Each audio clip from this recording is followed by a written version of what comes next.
नमस्कार। आइए आज हम पढ़ें पाठ 18 ब्रज माधुरी। इसे लिखने वाले हैं कविवर पद्माकर, हरिश्चंद्र और वेनी। 3 कवियों ने ब्रज माधुरी को लिखा है।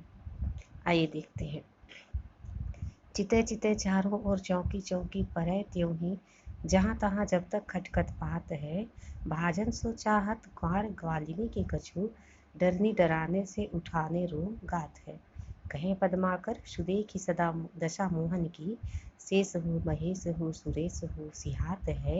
एक पाय भीत एक पाय मीत कांधे धरे, एक हाथ छीको एक हाथ दधी खात है।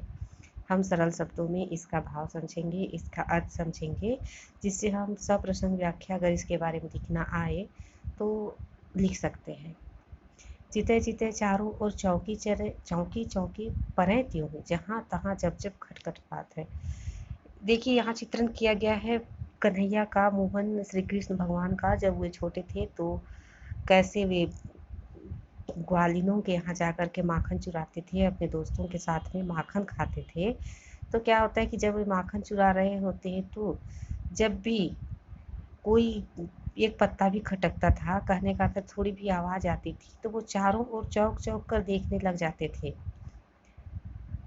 कृष्णा कन्हैया माखन चुरा रहे हैं और उन्हें थोड़ी सी भी आवाज़ कहीं से आती है तो वे चौंक कर इधर उधर देखने लग जाते हैं। भाजन सो चाहत ग्वार ग्वालिनी के कछु, डरनी डराने से उठाने रोम सिहागात है। अर्थात तो उन्हें ऐसा लगता है कि जैसे कोई ग्वालिनी आ रही है और उन्हें देख लेगी, और इस डर से उनका रोम रोम कांप उठता है, वे डर जाते हैं। कहे पद्माकर सुदेखी दशा मोहन की, कवि पद्माकर कहते हैं कि ऐसी दशा, ऐसी स्थिति देखकर भगवान श्री कृष्ण की शेष हो महेश हो सुरेश हो सिहात है। ब्रह्मा विष्णु महेश, इन्हें भी लुभावना लगता है, यह दृश्य बहुत ही सुहावना लगता है।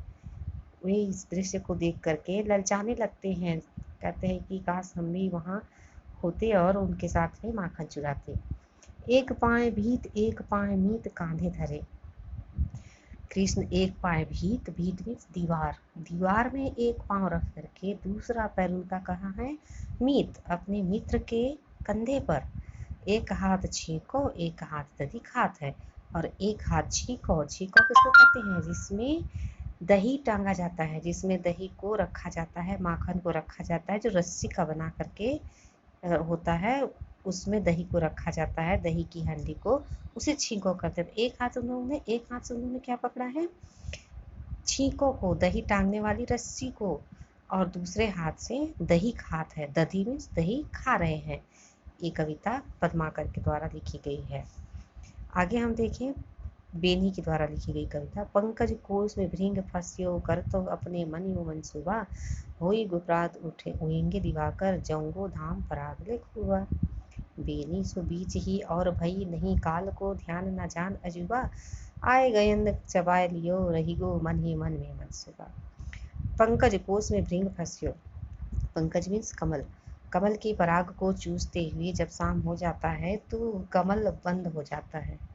कमल खिलता है सूर्योदय के साथ और सूर्यास्त के साथ में उसकी पंखुड़ियाँ बंद हो जाती हैं। तो उसी समय जो भौरा था वह पराग चूस रहा था और वो क्या करता है, वो इसमें फंस जाता है, कमल के कोष में फंस जाता है। कर तो अपने मन में मनसूबा, फिर वो मन ही मन सोचता है। होई गो प्रात उगेंगे दिवाकर, सुबह होगी सूर्य उगेगा, दिवाकर में सूर्य उगेगा, जाऊँ वो धाम परागले खूबा, जाऊँगा धाम, घर, अपने घर जाऊँगा, बहुत सारा पराग लेकर के जाऊँगा। बेनी सो बीच ही और भई नहीं काल को, ध्यान न जान अजूबा। बेनी कहते हैं लेकिन उन्हें काल का ध्यान नहीं रहा, कि वो तो सोच रहे थे कि रात बीत जाएगी, सुबह होगा और मैं पराग लेकर के चला जाऊंगा, लेकिन इसी बीच एक काल आ गया। आए गयंद चबाए लियो, रही गो मन ही मन यो मनसूबा। गयंद बड़ा हाथी, हाथी एक आ गया तालाब के किनारे, या जिस कमल में वो बंद था भौरा, उसके किनारे एक हाथी आ गया और उसने कमल को चबा लिया, कमल फूल को खा लिया। रही गो मन ही मन मनसूबा, और उसका सारा मनसूबा मन ही मन में रह गया। इसके द्वारा कभी यही बताना चाहते हैं कि मनुष्य भी जो हम हैं, ये पराग चूसने में या फिर इस दुनियादारी में संसार के में उलझ करके रह जाते हैं। हमें काल का भान नहीं होता और अचानक ही मृत्यु आ जाती है और इंसान मर जाता है, जबकि उन्हें अपने वास्तविक जीवन का क्या अर्थ है, उसे क्या उपयोग करना चाहिए, वो समझ नहीं पाता है। आगे देखिए, ये है भारतेंदु की लिखी कविता। सखी हम का करें कित जाए, बिनु देखे वह मोहिनी मूर्ति नैना नहीं अघाये। बैठत उठत शयन सोवत निस, चलत फिरत सब ठौर। नैनन ते वह रूप रसीलो, जरत न एक पल और। सुमरन वही ध्यान उनको ही, मुख में उनको नाम। दूजी और नहीं गात मेरी बीनु मोहन घनश्याम। सब ब्रज वरजी परिजन खींचो, हमरे तो अति प्राण। हरिश्चंद्र हम मगन प्रेम रस, सूझत नहीं आन। ये भारतेंदु की लिखी हुई कविता है, या 4 लाइन भारतेंदु की है, जिसमें एक सखी अपनी सहेली से कहती है कि सखी हम क्या करें, कहाँ जाएं, कित जाए, कहाँ जाएं। बिनु देखे वो मोहिनी सूरत श्री कृष्ण के लिए कहा गया है, भगवान श्री कृष्ण के लिए कहा है कि उनकी मोहिनी सूरत देखे बिना मुझे ठौर नहीं है, कहीं मुझे अच्छा नहीं लगता है। नैनन ते वह रूप रसीलो, टरत न एक पल और। उनका जो रूप है वह मेरी आंखों से एक क्षण के लिए भी इधर उधर नहीं होता है। सुमिरन वही ध्यान उनको ही, मुख में उनको नाम। सुमिरन उनका ही याद करती हूँ, उन्हें ही ध्यान में रखती हूँ और मुझसे उनका ही नाम लेती हूँ। दूजी और नहीं गति मेरी, बिनु मोहन घनश्याम। मोहन के सिवा, घनश्याम श्री कृष्ण के सिवा, उनके चरणों के सिवा मेरी कोई दूसरी गति नहीं है, कोई दूसरा मेरा गति नहीं है।